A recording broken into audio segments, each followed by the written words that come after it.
Vamos orar juntos pedindo a sabedoria dos céus para compreendermos o capítulo de hoje? Pai bondoso, obrigado pela oportunidade de abrir essa Sagrada Escritura mais uma vez aqui no programa Revivados por Sua Palavra. Dá-nos entendimento e sabedoria em nome de Jesus. Amém. Então vamos lá, hoje é o capítulo 47 do livro de Isaías. A gente está acompanhando todos os dias, cada dia um capítulo, não é, de Isaías, e hoje é o 47. O capítulo 47, ele trata da queda de Babilônia, destruição de Babilônia. Babilônia era um grande império, mas ela era marcada pela violência, era marcada pela idolatria, ela era marcada pela opressão aos demais povos. E por isso ela foi destruída. Babilônia, ela é um símbolo também na Bíblia de movimentos religiosos que se afastaram de Deus, da palavra de Deus, e oprimem ou oprimirão o povo do Senhor. Por isso, o livro do Apocalipse, por exemplo, menciona que no final dos tempos haverá um grande movimento religioso que é identificado como Babilônia, como um movimento falso. Obviamente que a gente não vai estudar isso hoje, porque hoje apenas eu vou mencionar. Quando formos estudar o livro de Apocalipse, a gente vai entender um pouquinho mais este assunto. Mas lá em Apocalipse 18, abrindo a Bíblia só para mencionar para você, é mencionado este termo, Babilônia. Capítulo 18 diz assim: Caiu, estou lendo o verso 2, caiu a grande Babilônia e se tornou morada de demônios, covil de toda espécie de espírito imundo e esconderijo de todo gênero de ave imunda e detestável. A linguagem que João usa aqui no Apocalipse é uma linguagem do Antigo Testamento que ele aplica agora no Novo Testamento para um grande movimento mundial que haverá no fim dos tempos. Já existe e haverá. E é interessante que Apocalipse, de maneira geral, usa muitas linguagens do Antigo Testamento. E para esse movimento que corrompeu a palavra de Deus, que leva o povo à apostasia, para quem está lá e é sincero, Apocalipse 18, verso 4 diz: Retirai-vos dela, povo meu, para não serdes cúmplices em seus pecados. Aqui no Apocalipse, capítulo 18, está falando de um grande movimento religioso. Aqui em Isaías, no capítulo 47, ele fornece uma base para que a gente possa entender melhor Apocalipse. Mas aqui em Isaías 47 está falando de um movimento literal mesmo, da queda literal de Babilônia. E obviamente que nós estamos estudando aqui no Revivados por Sua Palavra, lendo cada dia um capítulo, para tirarmos desse capítulo lições espirituais para a nossa vida. Como é que Isaías 47, que fala da queda de Babilônia, pode enriquecer espiritualmente a minha vida hoje? Diante das atividades, dos desafios que eu tenho, das lutas que eu vou enfrentar hoje, como é que Isaías 47 pode me ensinar ou pode me reavivar? Bom, ao falar da queda de Babilônia, nós precisamos entender que Babilônia foi destruída por causa do seu orgulho, da sua opressão, né? E também porque Babilônia adorava ídolos, era idólatra, né? Então, nós podemos, só com isso, já extrair lições para a nossa vida. Ou seja, primeira lição do dia: ao contrário de Babilônia, eu preciso ouvir a voz de Deus. Ao contrário de Babilônia, eu preciso cumprir ou praticar as orientações de Deus. Ao contrário de Babilônia, eu sou chamado hoje para adorar ao Deus verdadeiro e não aos ídolos falsos. E há alguns versos que eu destaquei aqui. Por exemplo, no versículo 3 diz assim: As tuas vergonhas serão descobertas. Isso falou muito para mim porque mostra que nós não podemos esconder nada de Deus. Deus fala ao nosso coração, Deus conhece a nossa vida, Deus sabe o que está dentro do teu computador, Deus sabe o que você vê de noite lá na televisão, Deus sabe o que você tem feito e como você tem se relacionado com as pessoas. Deus conhece se você está mentindo ou não está mentindo, se você é honesto ou se você é um falso. Deus conhece tudo sobre você e sobre mim também. E um dia as nossas vergonhas serão descobertas.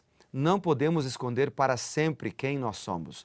Ou aqui nesta terra, ou no dia do juízo, nós seremos descobertos e revelados perante Deus e perante o mundo. Deus conhece a cada um de nós e é por isso mesmo que Ele quer nos salvar de nós mesmos e do pecado.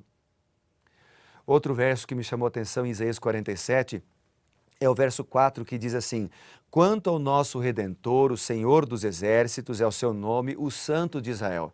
Veja que Deus aqui é identificado como Redentor.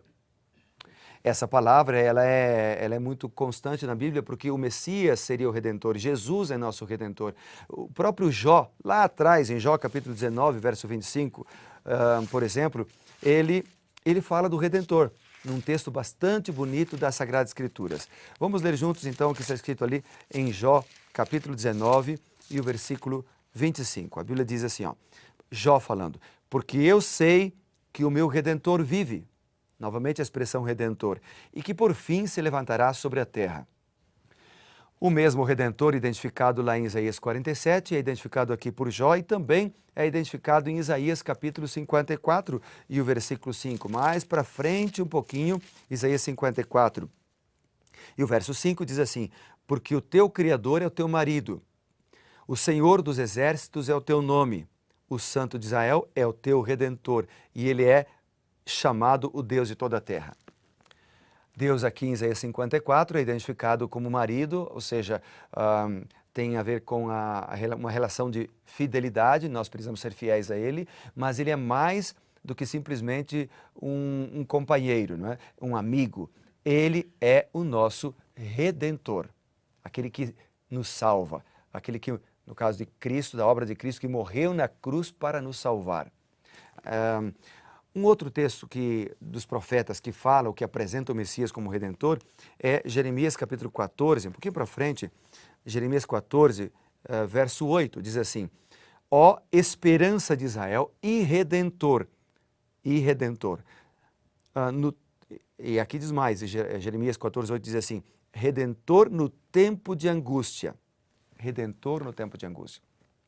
Então, o que Isaías 47 está dizendo é que o Santo de Israel, que foi abandonado por Babilônia, apesar de eles terem tido várias oportunidades com o povo judeu, com Daniel, com os amigos que lá estavam, os amigos de Daniel que lá estavam, tiveram oportunidades de conhecer o Deus verdadeiro e o abandonaram e o rejeitaram.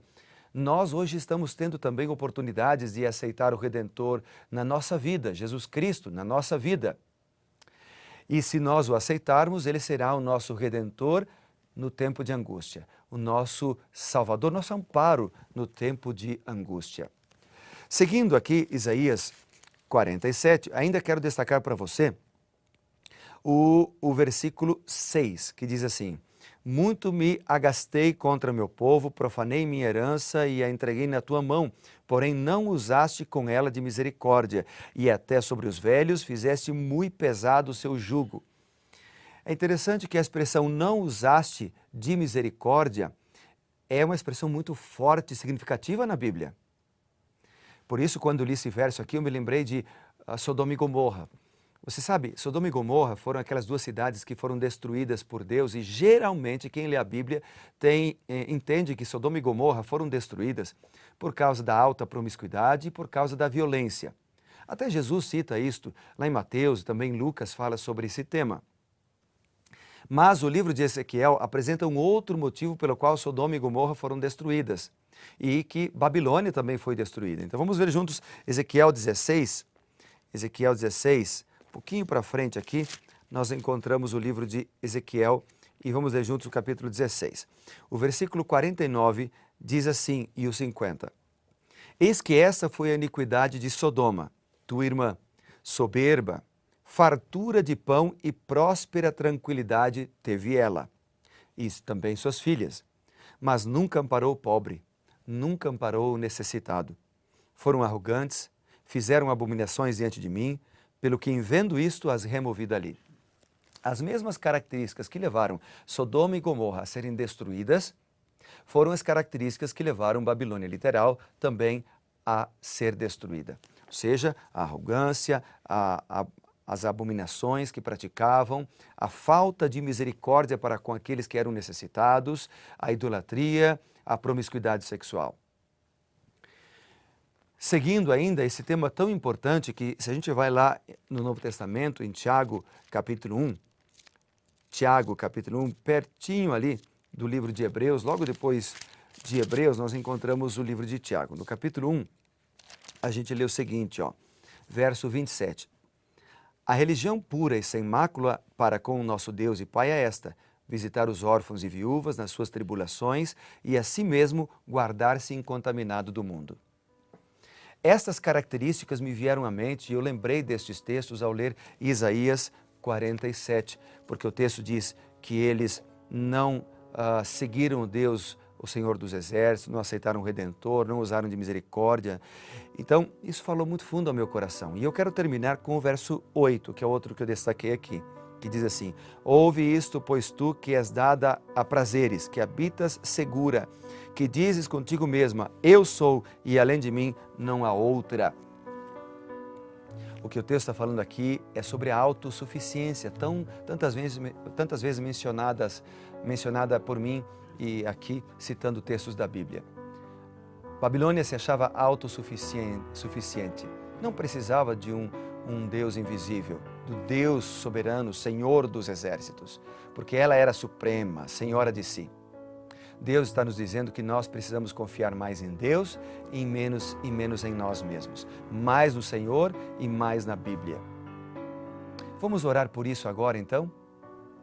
Vamos entregar a nossa vida ao Senhor para que possamos depender mais dEle? Eu quero orar por esse motivo hoje, por você, para que Ele te guarde. Pai bondoso que estás nos céus, a nossa tendência como seres humanos é depender de nós mesmos e esquecer de Deus quando tudo vai bem. Ajuda-nos a confiar mais em Ti e a depender mais de Ti. Nós oramos confiados em Cristo Jesus, o nosso Redentor. Em nome dEle, amém.